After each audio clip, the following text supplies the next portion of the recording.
بالله السميع العليم من الشيطان الرجيم بسم الله الرحمن الرحيم وَإِذْ قَالَ مُوسَى لِقَوْمِهِ اور یاد کرو جب موسیٰ علیہ السلام نے اپنی قوم سے کہا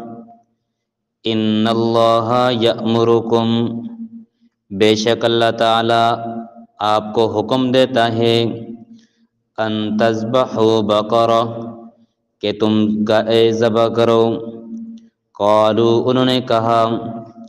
اتتخذونا ہزوا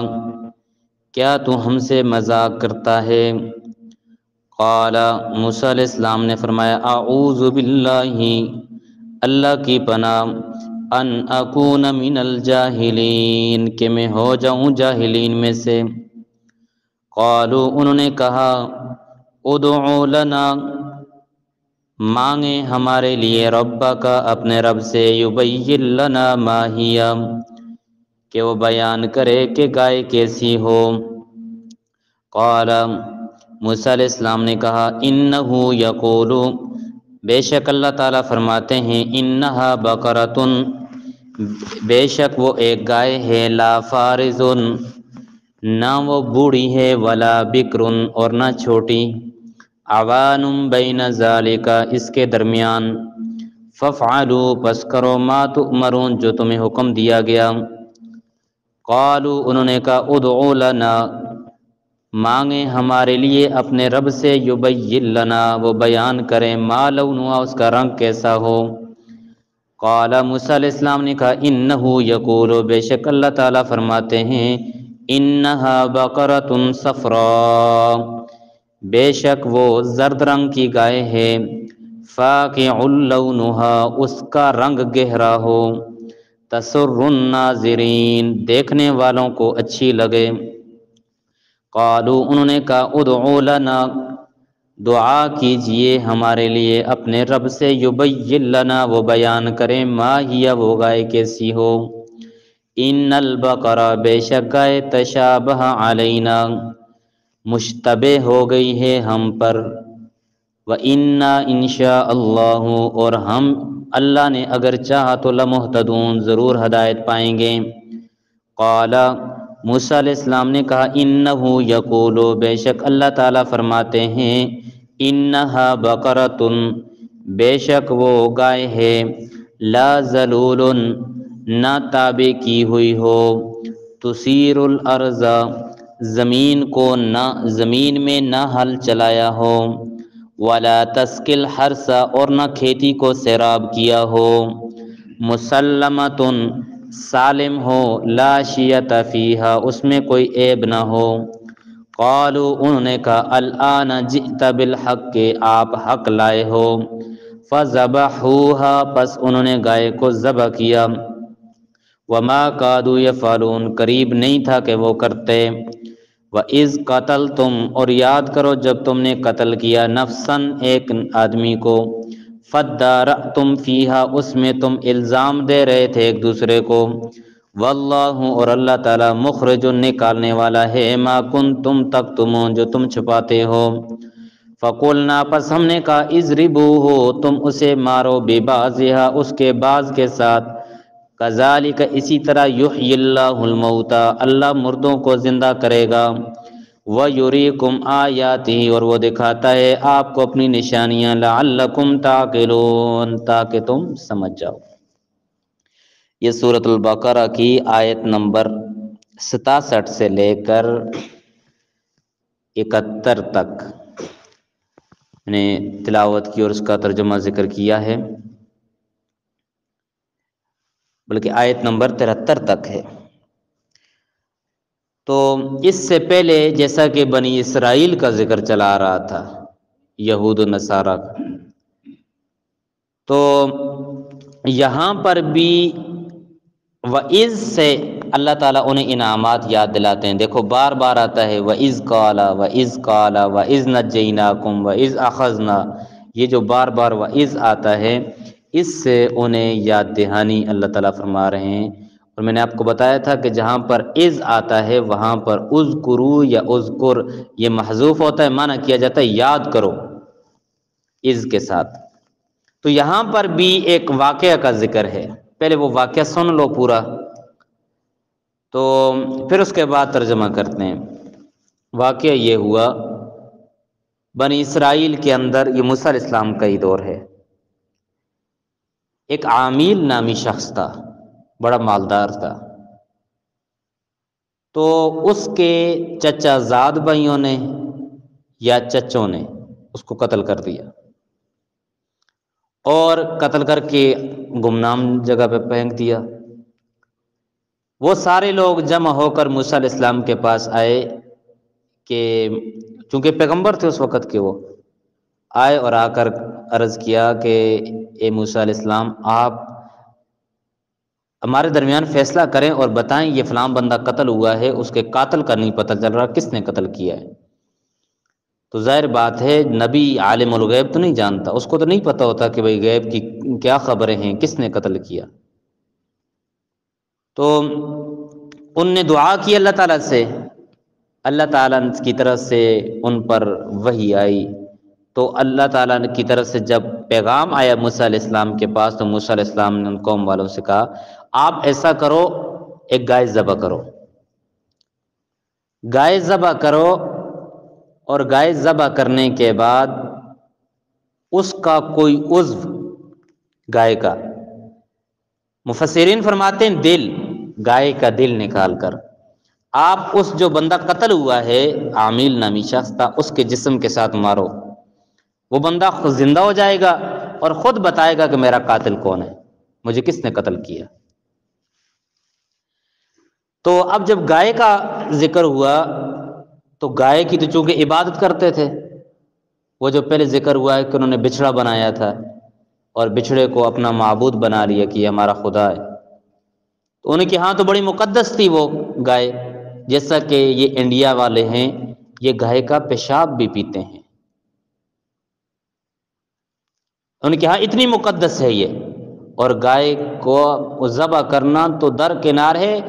گائے کا برک بھی کسی کو نہیں کہنے دیتے، گائے کو اپنی ماتا کہتے ہیں یہ، اور گائے کا بڑا احترام کرتے ہیں۔ تو خیر، جب گائے کا اللہ تعالیٰ نے، اصل مقصد تو اللہ تعالیٰ کی طرف سے یہی تھا کہ گائے کی عظمت ان کے دل کے اندر سے نکل جائے، گائے کو ذبح کرانا یہ مقصد تھا کہ جو ذبح ہو جائے، جو مر جائے، وہ آپ کا خدا نہیں ہو سکتا۔ تو اسی طرح دیکھو اللہ تعالیٰ نے یہ چیزیں ہمارے لیے پیدا کی، لیکن انسان کی عقل پر جب پردہ پڑ جائے تو انہی کی عبادت کرنے لگ جاتا ہے۔ تو خیر، انہوں نے گائے ذبح نہیں کرنی تھی، جب بندہ کام نہ کرے نا تو ٹال مٹول کرتا ہے، انہوں نے بھی ٹالنا شروع کیا ہے کہ ہم بار بار پوچھیں گے تو اللہ تعالیٰ کی طرف سے حکم آ جائے گا کہ گائے کو چھوڑ دو، ذبح ہی نہ کرو۔ انہوں نے پہلا سوال یہ کیا کہ اے موسیٰ آپ اپنے رب سے کہیں کہ وہ ہمیں بتائے گائے کیسی ہو۔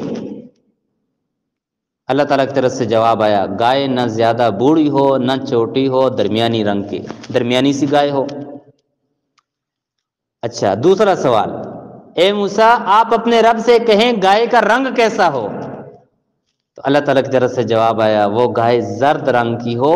اور زرد رنگ بالکل پیلا نہ ہو، فاقع لونھا، اس کا رنگ زیادہ گہرا ہو، صحیح یعنی زرد رنگ کی ہو، تسر الناظرین، دیکھنے والوں کو چنگی لگے، دیکھنے والوں کو اچھی لگے۔ پھر دوبارہ انہوں نے کہا اے موسیٰ اپنے رب سے آپ دعا کریں کہ وہ وضاحت کریں، ان البقرہ تشابہ علینا، گائے ہم پر خلط ملط ہو گئی ہے، مشتبہ ہو گئی ہے گائے۔ پھر دوبارہ آپ سوال کریں اپنے رب سے، اور اب ہم ضرور کریں گے، ساتھ انشاءاللہ بھی کہا، انشاءاللہ اب ہم کریں گے۔ قال انہ یقول انہا بقرۃ لا ذلول، پھر اللہ تعالیٰ نے انہیں حکم آ گیا اے موسیٰ آپ ان کو بتاؤ گائے ایسی ہو لا ذلول، اور وہ گائے ایسی ہو تابع بھی کی ہوئی نہ ہو، لا ذلول، ذلول کہتے ہیں نا اصل میں وہ جو رستے پہ چل چل کے پتھر ہوتے ہیں نا،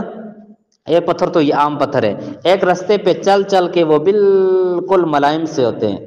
جس رستے پہ چلا جائے نا وہ پتھر اس کے بالکل یعنی ملائم سے ہوتے ہیں،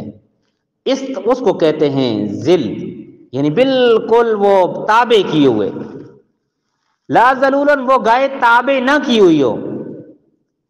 تثیر الارض زمین کو کے اندر ہل چلانے کے ساتھ وہ زمین وہ گائے تابع نہ کی ہوئی ہو، ولا تسقی الحرث، یہ آپ لوگ نہیں سمجھتے تابع کرنا، یہ پرانے لوگ سمجھتے ہیں، وہ علی کر دیں سے پہلے زمانے میں، تو وہ کیسے مشکل ہوتا تھا جانور کو تابع کرنا، ولا تسقی الحرث، اور نہ کھیتی کو سیراب کیا ہو، کھیتی کو سیراب ادھر تو نہیں کرتے، نیچے پنجاب میں وہ بیل یا گائے اوپر کنویں کے ارد گرد ایسے گھومتا رہتا ہے اور نیچے سے پانی نکلتا رہتا ہے، اس سے آگے پھر نہریں چلتی ہیں اور وہ نہر کی صورت میں پانی جاتا ہے اور کھیتی سیراب ہوتی رہتی ہے، سبزی لگاتے ہیں لوگ۔ مسلمتن بالکل سالم ہو، لا شیۃ فیہا، اس کے اندر کوئی عیب بھی نہ ہو، یعنی اس قسم کی گائے ہو، آپ اس کو ذبح کرو اور ذبح کرنے کے بعد اس کا دل نکال کر اس مردے کے ساتھ مارو، وہ مردہ زندہ ہو کر خود اپنا قاتل بتا دے گا، اور اس کے بعد یہ واقعہ ہوا سارا۔ اب یہ کرنا نہیں چاہتے تھے، گائے کو ذبح نہیں کرنا چاہتے تھے، اللہ تعالیٰ سے بار بار سوال کرتے تھے، اے موسیٰ اپنے رب سے سوال کرو، اے موسیٰ اپنے رب سے سوال کرو، اللہ تعالیٰ بتاتے گئے۔ بالآخر انہوں نے گائے ڈھونڈ دی،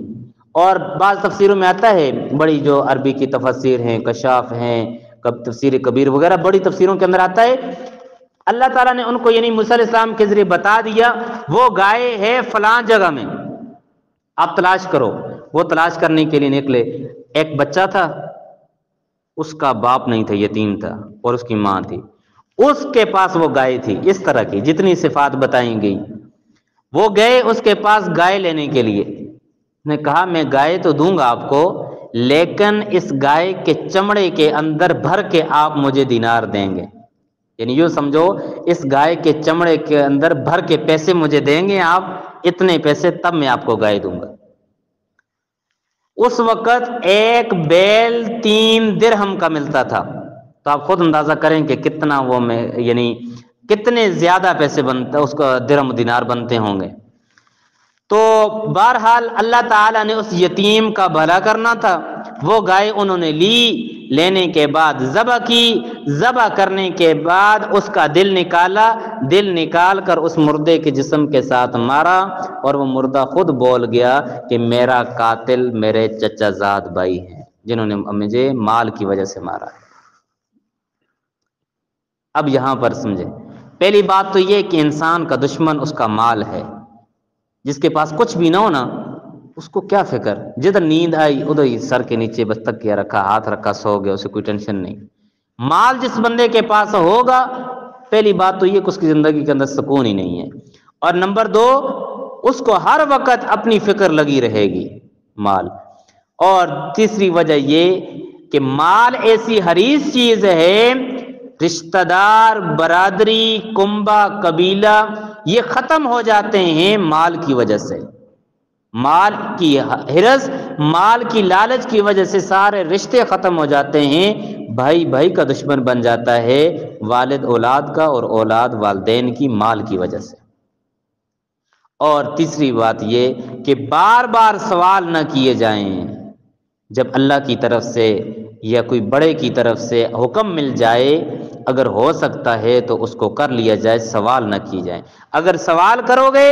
وہ مزید چیز پیچیدہ ہو جاتی ہے، جیسا کہ بنی اسرائیل پر گائے پیچیدہ ہوئی ہے۔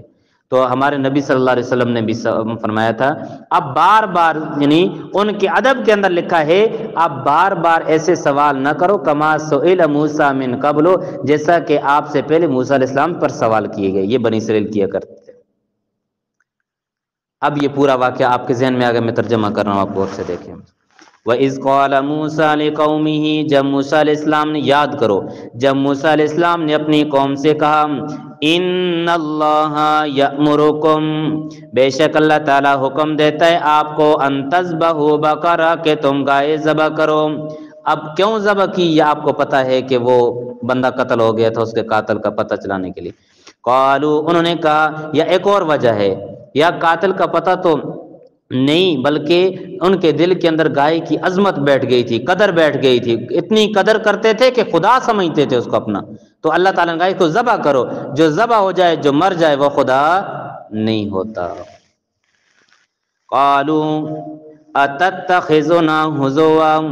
انہوں نے کہا کیا تو ہم سے مذاق کرتا ہے؟ یعنی کیسی عجیب بات کہ یہ پیغمبر اور مذاق کرنا جائز ہے، وہ دل لگی کے لیے ہوتا ہے، لیکن یہ جو جھوٹ جس بات کے اندر پایا جائے وہ سنجیدگی والا نہیں ہوتا، اس کے اندر تو گناہ ہے، وہ عام بندہ نہیں کر سکتا، پیغمبر کیسے کرے گا؟ قال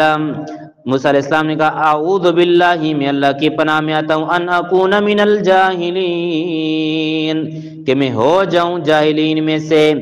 تو معلوم یہ ہوا کہ یہ گندے مذاق کرنا جاہلوں کا کام ہے، پڑھ لکھے بچے پڑھ لکھے بندے ایسا کام نہیں کرتے۔ قالوا، انہوں نے کہا ادع لنا ربک یبین لنا ما ہی، کہ آپ اپنے رب سے وضاحت ہمارے لیے کروا دیں کہ وہ گائے کیسی ہو۔ تو موسیٰ علیہ السلام نے کہا انہو یقول، اللہ تعالیٰ فرماتے ہیں وہ ایسی گائے ہو لا فارض ولا بکر، نہ بہت زیادہ بوڑھی ہو نہ بچی ہو، عوان بین ذالکا، درمیانی ہو، یعنی بڑھاپے اور بچپنے کے درمیان میں ہو۔ ففعلوا ما تؤمرون، بس تم کرو جو آپ کو حکم دیا گیا۔ دیکھو پہلے سوال کے جواب میں اللہ تعالیٰ نے فرمایا ففعلوا ما تؤمرون، جو حکم دیا گیا وہ کرو، سوال نہ کرو آگے سے۔ لیکن وہ عجیب قوم تھی، پھر سوال کیا، اپنے رب سے پوچھیں ادع لنا ربک یبین لنا ما لونہا، اے موسیٰ ہمارے لیے اپنے رب سے وضاحت کروا دیں کہ اس کا رنگ کیسا ہو گائے کا۔ قال موسیٰ علیہ السلام نے کہا انہو یقول انہا بقرۃ صفراء، اللہ تعالیٰ فرماتے ہیں وہ زرد رنگ کی گائے ہیں، فاقع لونہا، اس کا رنگ زیادہ گہرا ہو، تسر الناظرین، دیکھنے والوں کو اچھی لگے۔ قالوا، انہوں نے کہا ادع لنا ربک یبین لنا ما ہی، اے موسیٰ اپنے رب سے آپ یہ وضاحت کروا دیں ہمارے لیے کہ وہ گائے کیسی ہو۔ ان البقرۃ تشابہ علینا، گائے ہم پر خلط ملط ہو گئی ہے، مشتبہ ہو گئی ہے۔ وَإِنَّا إِن شَاءَ اللَّهُ لَمُهْتَدُونَ، ہم انشاءاللہ ضرور ہدایت پائیں گے۔ قال انہو، اچھا یہاں پر ایک مسئلہ بھی سن لیں، یہ جو انشاءاللہ لوگ کہتے ہیں نا، نیکی کے کام اگر ہوں اس پر تو انشاءاللہ کہنا جائز ہے، اور اگر کوئی گناہ کا کام ہو اس کے ساتھ بسم اللہ اور انشاءاللہ کہنا یہ کبیرہ گناہ ہے، اور اتنا بڑا گناہ ہے، بلکہ گناہ کے کام پر میں نے شروع میں بتایا تھا بسم اللہ پڑھنا، تو اس پڑھنے سے تو انسان دائرہ اسلام سے نکل جاتا ہے، ایک، اور دوسرا گناہ کے کام پر اور پتہ بھی ہے کہ گناہ ہے اور اوپر انشاءاللہ بھی کہہ دیا، تو یہ تو ڈبل گناہ ہے۔